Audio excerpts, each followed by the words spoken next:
ఉత్తర భారతాన్ని చలి గడ్డకట్టిస్తోంది. రోడ్లు, బహిరంగ ప్రదేశాలతో పాటు పొలాలు కూడా మంచుతో తడిసి ముద్దవుతున్నాయి.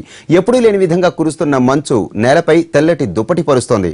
సిమ్లా, డార్జిలింగ్, మౌంట్ ఆబూ ఇలా ఏ హిల్ స్టేషన్కు వెళ్లినా ఇదే సీన్ కనిపిస్తోంది.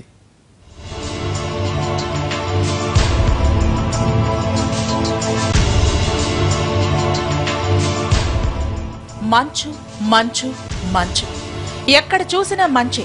హిమాచల్ ప్రదేశ్లోని సిమ్లాలో మంచులో మునిగిపోయింది. సిమ్లాలో మంచు బీభత్సంగా కురుస్తోంది. ఇళ్లు, రోడ్లు, కార్లు, వాహనాల మీద 2-3 అడుగుల మేర మంచు మేటలు వేసింది. దీంతో రవాణా స్తంభించింది.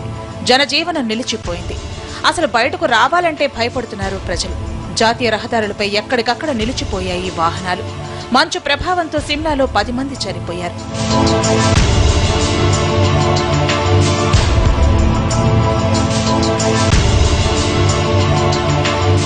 అటు రాజస్థాన్లో కూడా మంచు విపరీతంగా కురుస్తోంది. ప్రముఖ పర్యాటక ప్రదేశం మౌంట్ ఆబూలో భారీగా పడుతోంది మంచు. ఎక్కడ చూసినా మంచు తెరలుగా పడుతోంది. పొలాలన్నీ మంచు దుప్పటి పరుచుకున్నాయి. పగలు, రాత్రి కూడా మంచు పడుతుండటంతో ప్రజలు బయటకు రావడానికి భయపడుతున్నారు. పర్యాటకుల తాకిడి కూడా తగ్గింది.